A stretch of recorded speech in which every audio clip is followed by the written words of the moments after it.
What's good, y'all? Take a time out. Is back with some NBA content, man. The first week is upon us. This is Tuesday, so we're exactly a week into basketball. And it's time to overreact, man. You know what time it is, man. Everybody that is a content creator overreacts to the first week of basketball, and we're gonna do the same thing. But before we overreact, a trade went down at like the butt crack of dawn last night, man. The Clippers. 2 a.m. This is the second time this happened. Actually, the last time was PG and Kawhi, and that trade happened at like 3 a.m. So Steve Ballmer loves doing trades in the middle of the night. But the Clippers received James Harden and PJ Tucker, and the 76ers get Robert Covington, Nicholas Batum, KJ Martin, Marcus Morris, and draft compensation that includes a 2023 unprotected first-round pick. And they got a couple seconds. Like, talk about a freaking fleece, dude. You think it's fleece? Okay, so, like, listen. I understand the 76ers have basically no trade value for James Harden. No one wants him. The only team he wanted to go was to this team. Yeah. So, I mean, I think the players they got back not going to see the floor. Like, they're not minute players. Maybe Marcus Morris, maybe a little bit. Or KJ Covington. Martin will see the floor. Like, yeah, because he's a little bit younger, but, like, still. I don't know. For the Clippers, I like it because, like, why not just add to a bolstering squad? I kind of like the duo of Russell and James back again for the third time. It was just OKC Rockets. Now this is their third time playing. But then you also got, like, it's just another superstar squad. Was this for the James Harden train, like, third or fourth one? Yeah. Fourth. I get the trade for both ends. I just don't like it. I think it's weird. They were trying to fit it in before the NFL deadline. I think they forgot which one they were using. But Yeah. you know. Yeah, I mean, I think this needed to be done for both teams. I mean, obviously, it needed to be done for the 76ers. But I think what they received is assets. And these assets could turn in, like, there's obviously a little more needs added, but into a Zach LaVine. Now, hear me out. I mean, like, Zach LaVine, the Bulls are known for getting fleeced. So, just go out there and fleece them for that. I mean, this is a good trade in that aspect. And that pick that they got, the Clippers could be horrible in 2028. So that's a good pick as well. But, yeah, like Kyler said with the Clippers, man, I mean, this is a why not trade for the Clippers. You've already wasted all your draft capital, and every piece that you ever had for the future you got rid of. So you better go all in. And I'd like to see a James Harden average 13 assists this year. Like, I don't think that's crazy to say because he's going to have the pieces to facilitate. So, yeah. The team's nice on paper, though, that Clippers team. oh my Like, they're gosh, yeah. nasty on paper. Yeah, but every super team James Harden has been on has been nice on paper, and they came away with 0 rings. There was actually something on Twitter that said they showed a picture of, like, the whole squad, be like, who ruins his team? And all the comments said one word, James Harden. Because it's literally true. Well, It is. because we've seen it 3 times now. Like, you build a team with him in Houston, he can't. He kind of gets unlucky in Houston because the Warriors are a thing. If the Warriors don't get KD, maybe Harden wins a ring. I think this team's right up there with I don't know. them Suns, though. They had that game where they shot all those threes and didn't make a Well, single. yeah, but, like, so they ran into the Warriors. That's about the only time when I was like, okay, yeah, sure. But then you go to the Nets. They deal with injuries, and it doesn't work out. So then you send him to Philly, and it doesn't work out again. Now you're going to send him to the Clippers. I can't see how I can buy into this when I tried to buy in 2 teams ago when I was told this was a super team and it was going to be great and they were going to win all these championships, and then James Harden asked out. So I don't know. For me, I think he's a diva, and I think he's just a team kind of culture ruiner. Like, every team he's went to, as soon as he's got there, see ya. Most of the team's broken apart. They don't win. I don't know. I don't think James Harden's a winning player, and I don't like the Clippers, so I don't really care. No, I mean, I hope they lose. And You I got think every they're right to say that about James Harden, too. I mean, he's proven that to everybody. One thing I will say with this Clippers squad, I think they're kind of, like, similar to, like, the Suns team, but in a different way. So the Suns team is, like, because they're both superstar teams, don't get me wrong, with a lot of loaded players. But I think the Suns team is more of, like, an offensive scoring, like, super team. I think this is more of, like... And they space the floor. And I think this team's more of a defensive, but they still have good offense. Like, I mean, PG and Kawhi alone are like probably two of the best defensive wings, and can score the ball. Russell, I don't know if he'll be a starter. Even if he's a six man, that's a great 6-man to have on your team, man. But even coming down, like they didn't lose Terrence Mann, which is the one thing they were not giving up for James Harden. That's or Norman huge. Powell. Or Norman Powell, yeah. Like those two players that they did get to keep. I think the difference between this Suns team and this team is I think this team's better on defense and they have more depth coming off the bench. I think you're right. I can agree with you. I do see like the Suns and the Clippers being similar in the way that they're both gonna flail out in the playoffs and not win a championship. I'm right there with you at the James Harden. Like, he is a diva. But the one thing I will say about this is all the pieces are there. When that Nets team was healthy, they were literally the most efficient offense the NBA has ever seen in the history of its existence. Let alone like 20 games. I think that that's the key to it. Mm-hmm. But I think that they have. Now, this is saying a lot, but they have the potential to be right up there with one of the most efficient offenses we've ever seen. But this all comes down to ego, literally ego, because you have all the talent there. Like, you have all the hoopers, you have all the coaches in place. Like, everything is there. And like you said, if there is one person that ruins this, it is James Harden. Yep. But if James Harden doesn't ruin this team, like for the first time in his career, I genuinely think this might be one of my favorites for the chip. Even if James Harden, let's say he goes in there and doesn't ruin it, I just have that. If I'm not questioning James Harden, I'm questioning can they keep all these players on the floor when I've seen the past couple of seasons Kawhi missing all kinds of games. Paul George missing a lot of games last year. Mm-hmm. It's gonna be and a then lot I of got James Harden, who management. is he still, like, I haven't seen him play basketball in almost a year now. Like, Yeah. I don't know. True. I haven't seen these players stay on the floor. The only thing that I do like about this is all the hate's going to go to James Harden and it's not going to go to Russ. So that's the only Russ don't positive I see. deserve it, though. He's been playing No, really Russ well. is great. Yeah, that's what he's saying. Yeah. Russ is a hooper, man. So I don't know. He's a locker. I don't know. I just like, okay, the one thing I really like, I know we want to go into the next topic. The one thing I like about this trade is pairing him back up with Russell.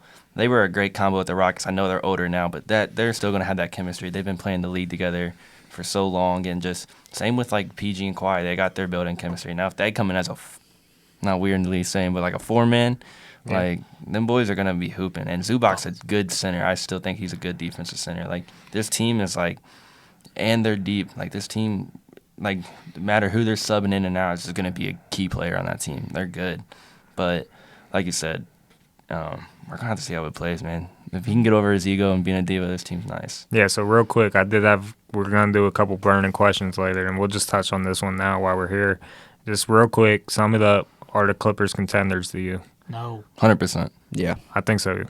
I think they are, man. If they're healthy, no question in my mind. Now, Exactly. we can talk about how it is the Chargers of the NBA and they're cursed and blah, blah, blah, but you just got to roll with what you see on paper, man, and on paper they're contenders. So For sure. They'll make the playoffs. They're like, I don't know. Just to touch on it quickly. yeah, They'll make the playoffs. They're a playoff team. I don't think they will win a championship. Like, I have a tier of like championship contending teams, and I think the Clippers are one below that because like they're going to make the playoffs, and sure they can compete with teams. I just don't think they can win a championship. I respect it, man. Hot take right now. Clippers win the play-in tournament. In-season tournament? In-season tournament. I like it. That's actually I like that. That's damn near my favorite Hooper's for gonna them. hoop, man. For that, yeah. It might fall apart right after it. Yeah, but- yeah, I agree.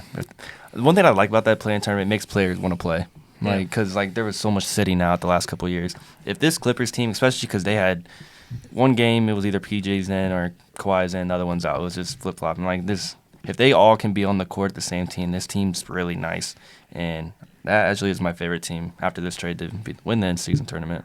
I'm going to say that right now. Hot take. All right, man. Well, it's time to overreact. Hey, hot takes and overreactions. Like that one. That was Hot takes and definitely You came overreactions, to the right baby. place if that's what you're looking for. Yep, because I got 3. What's your 3 biggest overreactions from the first week of ball, man? I'll start us off. This is hot, man. Scoot Henderson is a bust. Playing 30 minutes a game, right? 33%.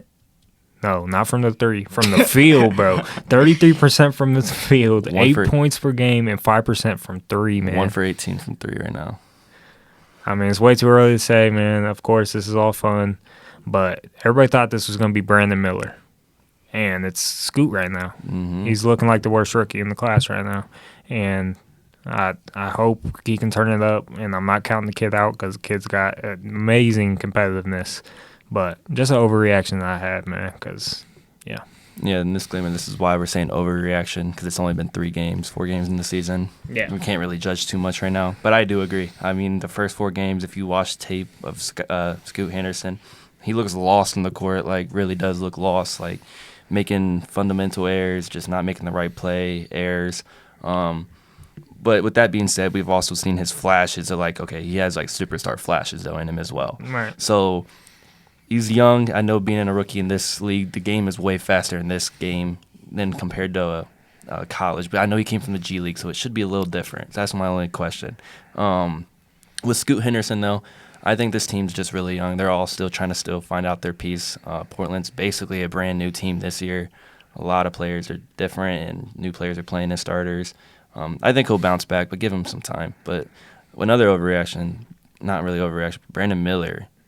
That's who, like you said, that's who we all thought was going to be the one that was like, why did Brandon Miller get picked second? He's been playing up to that hype at the second pick, though. Yeah. I mean, he's been hooping for sure, looking like that second scoring option for the Hornets for sure. Mm-hmm. And talking about seconds here, the second overall pick last year, Chet Holmgren, looks absolutely fantastic. He does. And my overreaction is he's going to win Rookie of the Year. I said this, if did. you're a longtime listener, I said this in the first podcast we ever made. You did. That my biggest take for the season was that he's going to win Rookie of the Year over Victor Wembanyama.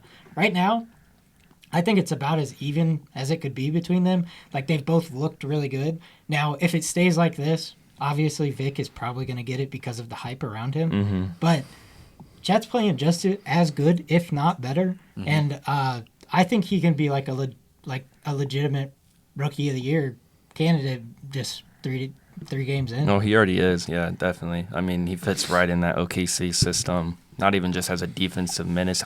I even said before the games even started, I was like, Victor Chet kind of has a similar build to Victor, but I don't think he's as good defensively than Victor. But he proved me wrong already. I mean, play against the Cavs, getting 7 blocks, like that's impressive. And he's been looking way better on defensively than I thought he was going to be with the small, like thinner frame. But not only on top of that, he's been shooting efficient too. Like he's a scorer. So I think that honestly, my 2 picks to win the Rookie of the Year, obviously Victor, but I think Chet's right there next to him. And then, not to go back to back like the Nuggets, but I have a second take that just goes right along with it. OKC is going to finish top 4 in the West. I agree. And I do agree. I think OKC's just going to take, like, they made the play-in last year. They, like, played really well in the play-in. They almost made the playoffs. I think just through these 3 games, minus, getting blown up by the Nuggets, hey, they're a young team, they're learning. I think they're really going to shock a lot of, like, people, and they're going to take that next step even further and make a top 4 seed, maybe 4 or 3, and be something like how we saw the Sacramento Kings last year. Yeah, and if we're talking about deep teams, I think the OKC probably has one of the deepest rosters in the whole entire league. Even though they are young, like this team is like really, like we all know their draft capital, how much they have still. That team is just so young, and they're already making a name for themselves. I think that Shai trade, or Shea, however you say his name. Yeah. I think like he is a stud. Like he's gonna probably be first team again this year. That man is playing outside of his mind, and like you have all these other players taking the next step, like Holmgren, like kind of like that key factor. Like they were good last year playing team, didn't have him. Now he's back. Like this team's gonna be different than a lot of people were expecting. I agree with that take. Like that team's so deep, and they have so many picks that you've seen a guy like Isaiah Todd not even literally be able to make the roster, and he got shipped for a second because they are that deep. So, yeah. Nate, you I don't got too many overreactions other than I think the Warriors are one of the best teams in the West, and I was on that train just last week. Yeah. I'll play off that real quick because one of my overreactions of my 3 is Chris Paul is exactly what the Warriors needed to chase the title. Mm-hmm. I mean, of course, this small sample size, but Chris Paul has been doing this thing, man. When he is on the floor, they're like a plus. I want to say 22 something. They're plus. Just know that. When he's off the floor, they're negative. And just like we talked about with Jordan Poole last year, how bad they were when Jordan Poole played and Steph wasn't out there, it's the complete opposite. Mm-hmm. Chris Paul is everything that they've been looking for. They wanted to bring back the veterans after they tried this young cat little thing that they had going on for last year. And Chris Paul's like answered a lot of things early on, and I'm excited to see Draymond come back and see how it all fits in. I wish they would have got another center, but we'll see how it goes, man. The Warriors are at their best when they are relying on vets. Yeah. I still would like to see Kuminga make a step. He has Yeah. too much talent to not. Yeah, I mean, we talked about him in the People preseason, been man. hoping for that for a couple seasons now. Yeah, I know. Moody's been playing pretty good, He though. has shooting well. My last overreaction is Memphis won't make the playoffs. They're 0-4. Steven Adams is out for the year. They're the first team to lose to the Wizards. It's tough, man. Their best player is not coming back till 25 games in. It's tough. I mean, It's hard to bounce back from that, especially already starting 0-4 and not looking great. Yeah. Their offense just looks, and it's not even really all their fault. They don't really have like a solidified point guard. I kind of use Marcus Smart more of a shooting guard. Like, Yeah. He's like versatile, but he's definitely not like what you would want at your point guard, like playmaking. He's not a guard. playmaker.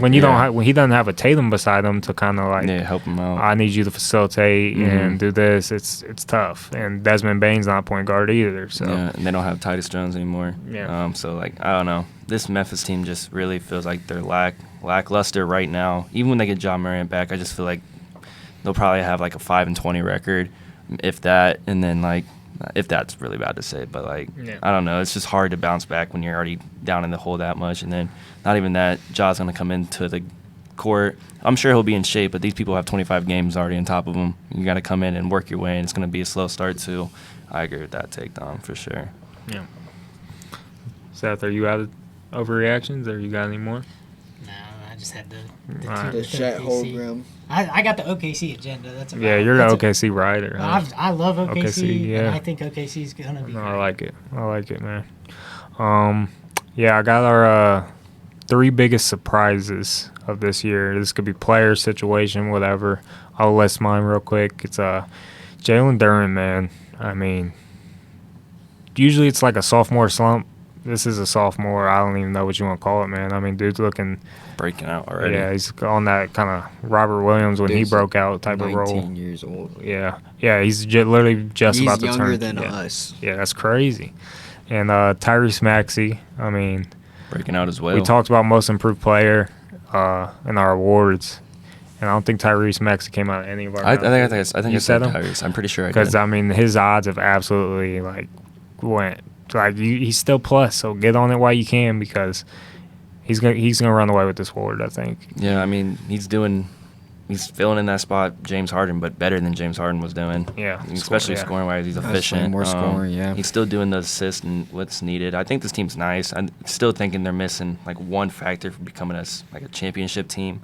But yeah, Tyrese Maxey's good. But one thing I want to say with Jalen Duren real quick is I remember last year there was like an interview. I forget what player it was that was playing against Jalen Duren, which he would have been 18 at the time. They were like, yeah, so when a lot of centers, especially rookies, you try to bully them, especially in the paint, especially centers, just because like you're usually stronger than him. He's like, when I went against Jalen Duren, like that he's a man. Like he's a man. Like you Yeah. can barely move Yeah, I him. remember that. Yeah. They said that last year, and like I mean this year you kind of see him just breaking out. Like not even like he's scoring the ball, he's rebounding the ball, and honestly for a center, he's getting like 5 assists a game, 4 assists a game. Like it's impressive. Like and even defensive, like he's just looking like a freak out there. And Cade Cunningham back. I mean. That pick and roll is nasty. Yeah, it's a hard combo. Yeah, one more Duren story is Team USA this year. I mean, of course, it wasn't a great team, but they were playing against the practice squad team, and on the practice squad team was Jalen Duren and Cade Cunningham, and all the reports were that Cade Cunningham and Jalen Duren were just absolutely slaughtering the first team, Wow. and yeah, we should have Seen known it about live. that. Yeah, we were starting to see it come to fruition. My last one is it's kind of a sneaky one. Tim Hardaway Jr. Mhm. He's averaging 20 this year, man, and he's stroking it right now. Pause. Yeah, hella He, balls. he is shooting the lights out, man. I mean, yeah, that's my 3, man. I don't know if y'all got any. I but- didn't put a list down, but I can kind of go off the top of my head. Yeah. First person I'll start with, it's actually a rookie. We're gonna go with Derek Lively from the Mavericks. Yeah, I that think was on mine. I think he kind of fit that exact center role that those Mavericks desperately needed last year. Christian Wood wasn't the answer for him. I think this is exactly what they needed. He's been playing really, really well. And Luka and Kyrie are just doing their thing. Luka's he's looking like MVP already off the rip. Like, he's putting up, like, triple-doubles like crazy, shooting well. But, yeah, that's my first player, I would say, really good. Another one, we definitely seen flashes of it last year, but it looks like he's getting the starter spot now, and he's playing really well. It's Cam Thomas from the Brooklyn Nets. 3 straight 30-plus point games. He might not be the best playmaker getting people the ball, but when the ball's in his hands, he'll play make himself, and he's going to get a bucket. And he's efficient, too. It's not like he's chucking up shots and breaking. Like, he's shooting like 50%, 60% from the field. Shooting real well. And the third one, I didn't really think about I can take one. Yeah, you can take one off, I think. One of my biggest surprises so far, I know it's like super early, but the Indiana Pacers actually like look pretty good. They're scoring. Like, they're scoring pretty good. Tyrese looks really good. I think he could like make a jump into like the next level. Like, where would you say he's like an all-star player? Yeah. But I think he could. No, it's like all NBA 13. Yeah, see, like, I could see him making that jump this year because he's just playing so well. He's getting so many assists. Yeah. Like, he had, like, I think 14 last night. Yeah. Like, he's insane. And it's just, like, I don't know. I could see that team maybe being, like, I don't think they're going to keep up this pace, obviously, and, like, stay top of the Eastern Conference. But I could see them being, like, a low-tier playoff team or maybe a play-in team. Yeah, I agree. Making the playoffs. Probably a play-in. And I know a lot of people were hating on the Bruce Brown signing when the offseason. They're like, dang, they gave him a big contract. He's been playing well for the Pacers, too. He's been shooting it, too. He's been shooting well. He's kind of like another little Buddy Hield out there, I guess, to say. But he's just been playing really well. I do like that take from the Pacers. And another team that I've just, like, from watching, I don't think many people watched them last year, is the Orlando Magic. Like, they are a really fun team to watch. Even when they lose, I have a good time watching them. Paolo Banchero is, like, a really good player. He's very good. Mm-hmm. Like, I think he could make the all-star jump.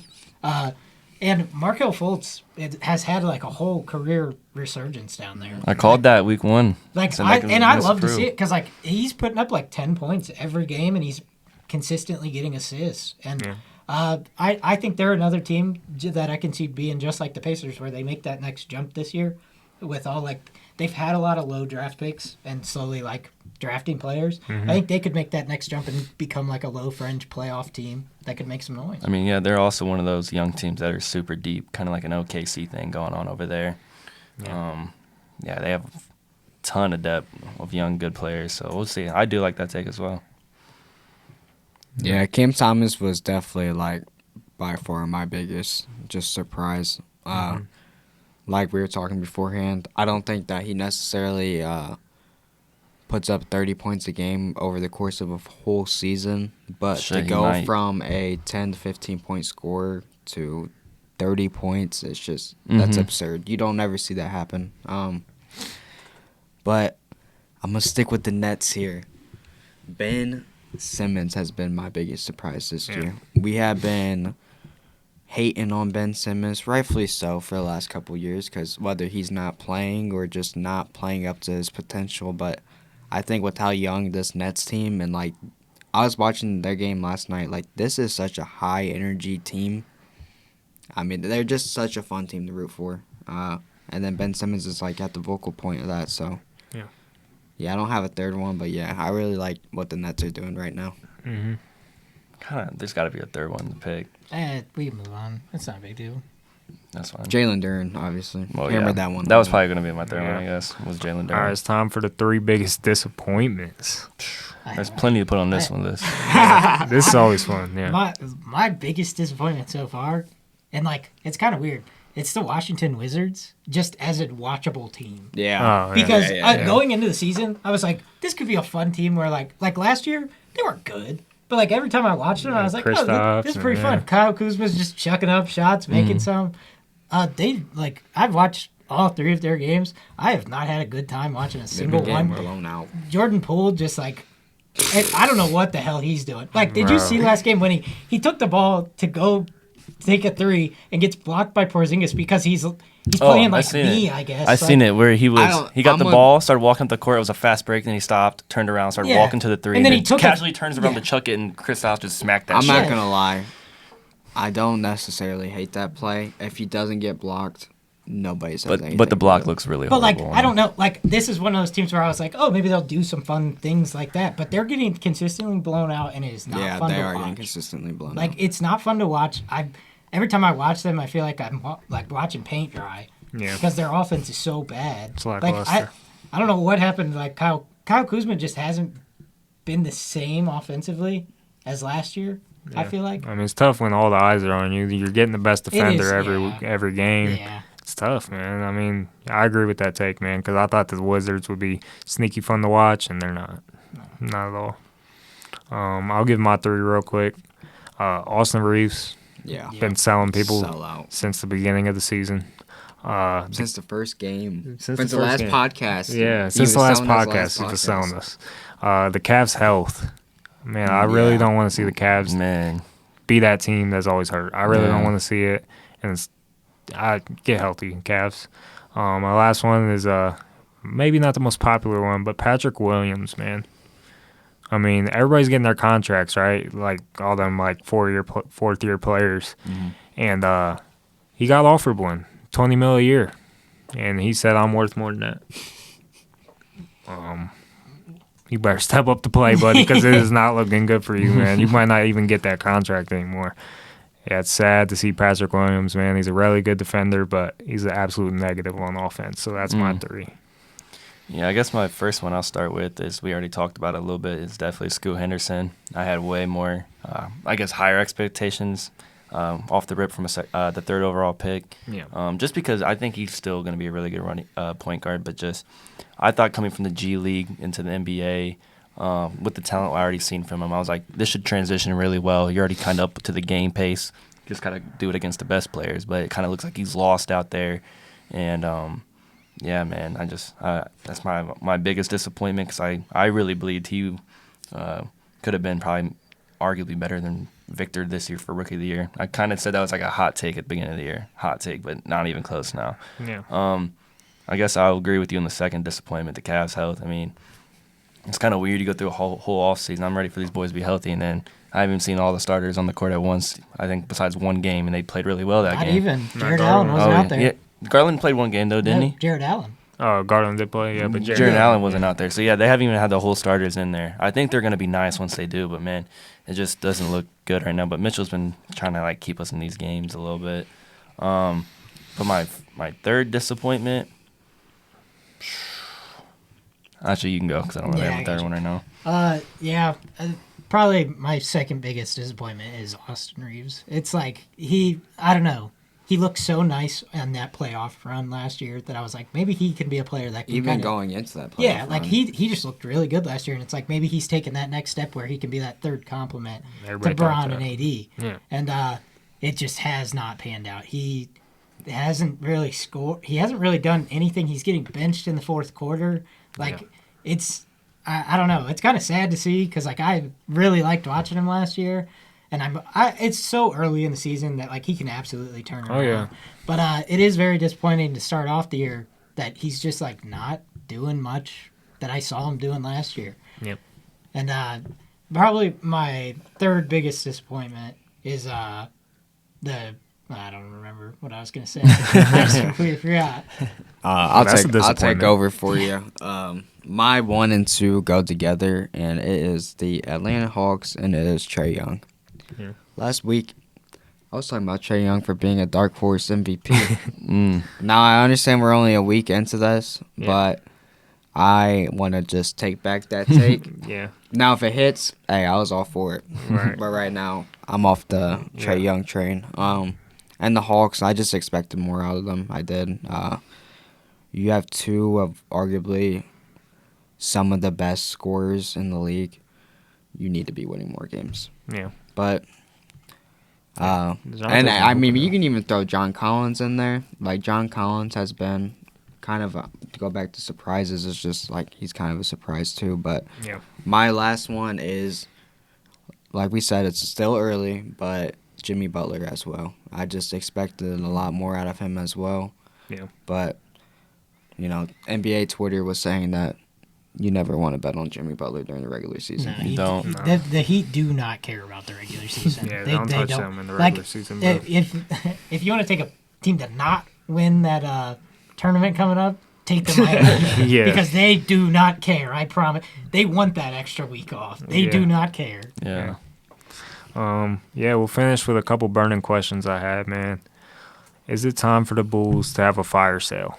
Absolutely, That was my third biggest disappointment. Man, That's what it was. It's the Bulls, and it's not so much that I'm surprised. It's just like I don't know. They have all those pieces that they should not be a bottom of the league team, and yet like consistently each season they're not making the playoffs. Like you got They're not playing Levine, well. and you got arguably one of the greatest mid-range shooters of all time in DeMar DeRozan. And Yeah. you just like you said, year after year, you disappoint. And year it's not after year. surprising. And it's like this is almost kind of like when we started the podcast when we talked about the Bulls. It's not even all their fault either. I mean, they're locked under a Lonzo contract that has not seen the court in 2 years. Probably will never see the court again at this point with how his knee's recovering. Yeah. I think he was literally he's still the X factor for that team, but he just won't see the court, man. Like it's sad to say, because not only do you have the playmaking ability with Lonzo, you have that shooting ability.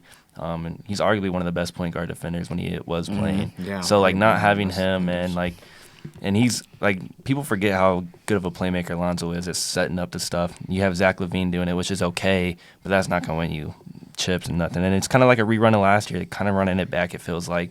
I think last year they should have started selling by the trade deadline. It's at this point like you have Zach LaVine trapped. You can still get a really good package for him. I think it's time like.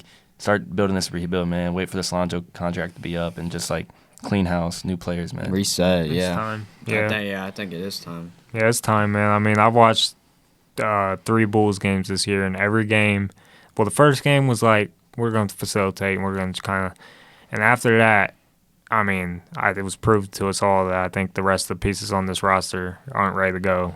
Kobe White ain't ready. Javon Carter's been horrible so far. But the simple fact is moving into the next 2 games, it seemed like a different style of play after they had a players meeting after the first game. And it was a different style of play where it's more like Levine and DeRozan are like, if nobody else is going to do it, I am. And I'm going to take terrible shots, and I'm going to win. It's not their fault because they got to score somehow. Like they might score, like Levine will literally score 40 points and they will still lose. Yeah. Because they just are playing bad basketball. Yeah. Shout out to Kenny Beecham, man, for being a Bulls fan. Shout out to Through the Wire, too. At least you all got championships. Yeah. One of my last burning questions is, what do you think of this Spurs roster? I'll start off. I think they desperately need a true point guard. Yep. I mean, it's been weird, man. I mean, on that opening night when Jeremy Sohan's bringing it up the floor, I mean, I get he's a pretty good point guard, and you want to be like Dennis Rodman or something, but it's just Trey Jones has been absolutely awful off the bench. I mean, he's like a minus 30 on the year so far. Yeah, it's like you got to get a true point in the market for him. I don't know who it looks like right now. Somebody will pop up later down the year, but just to get those reps for Wemby, because there's a lot of times where they're not feeding Wemby in the post, and a lot of guys are missing them because they're not point guards. So let's get some more point guards on the roster, man. That's what I'd like to see. I absolutely agree with that take, Dom. I think the Spurs roster this year, I mean, they had their first overall pick. We all knew it was going to be Victor. He's I think everyone can agree here that he's a freak when he's on the court. Like, doesn't even look real the way he plays. Yeah. Just imagine a pick and roll with Victor, him, and then say you get like a dominant center in there too. Like that team is going to be disgusting in the future. I really think a lot of, maybe not this season or even at the deadline this year, but this off season, which should be half decent. They're definitely going to get some depth in that roster. They have all the cap space in the world too, as well. And while you have Victor on this low of a contract, man, you could throw in some. Like, I'd sell my future. What do I need more than Victor? What do you need? Yeah. Like, give me, like, you can take 3 first-round picks and give me, like, someone like, I don't know, bro. Just give me a Curry. Imagine you put Curry on the Spurs. Donovan Mitchell.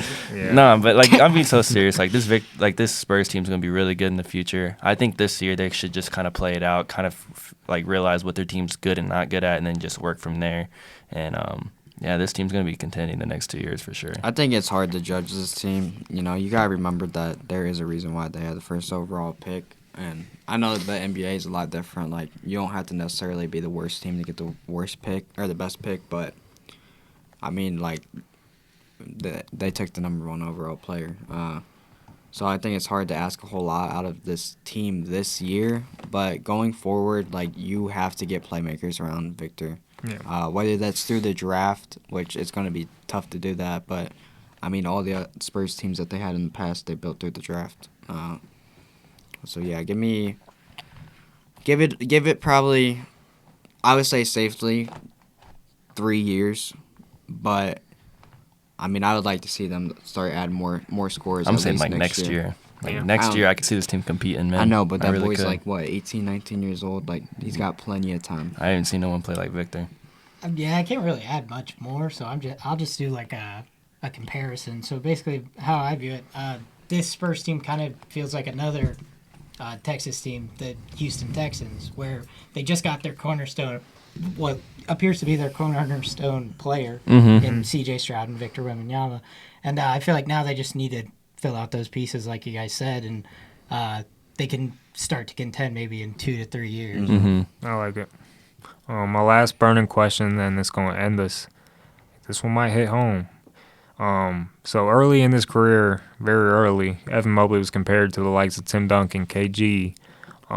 Those are very good bigs defensively and offensively.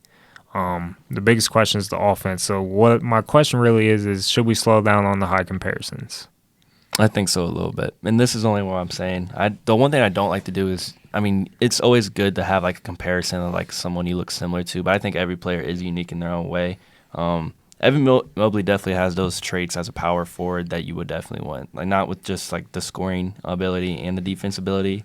But one thing I really want to see from Evan Mobley, and I was hoping to see a little bit more this year, but I just haven't too much, is starting to get a little bit more of an outside threat, especially if you're going to be running 2 centers. Like you said, Dom, I think Evan Mobley does move to the center spot.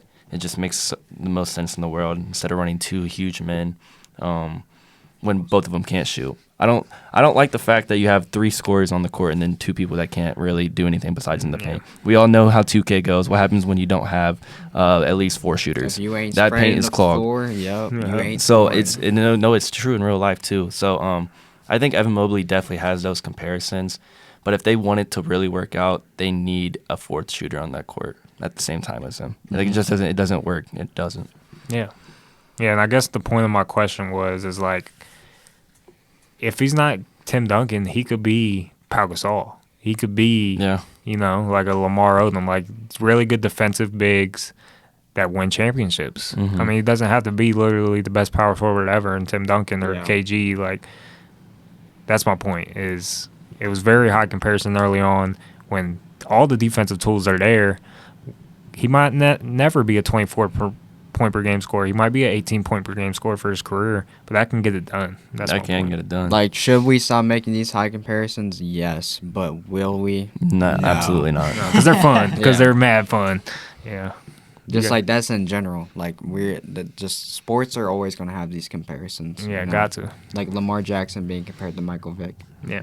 They have played completely different, you know? I just feel like hopping off Kyler's point, it's really the only, because like I want to see him add an outside threat to his game. If he could do that, then I think he could be in these comparisons with Tim Duncan and KG. Yeah. But if he can't add, like if he can only score in the paint, I just don't see how he could get to that 20, 25 point per game score. Yeah. Because there's only so many times they're going to let you go in the paint. Yeah. So, I don't know. Yeah, if you ain't like an Embiid or like a Giannis, it's tough to like score that much in the. And it's not like he's good with the ball, but he's not an Embiid or Giannis or a Jokic where like he can have the ball. Yeah, he can be that center point of the offense while your other stars are sitting on the bench. Yeah, I haven't seen that from. No, we need him to play like our pick and roll lob threat type of guy. I need him to be that, but. One thing I want to say, like Dom said it last week, like it makes so much sense for the Cavs to move him at center.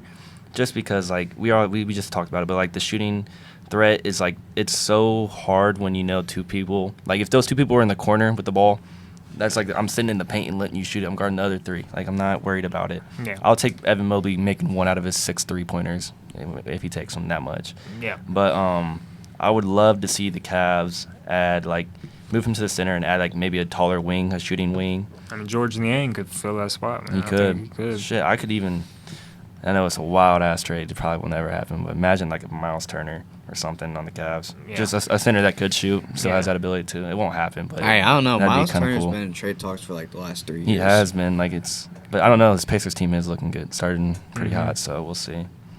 Well, yeah, man, it was a really good week of NBA basketball, man. I'm glad it's back. All the sports are back, man. And Take a Time Out is back, man. So, yeah, please follow us on social media and share, man. And leave 5 stars on Spotify. If you like audio, we're also on Spotify. So if you're on your way to work, doing whatever, washing the dishes, turn us on. But it was real, y'all. Peace.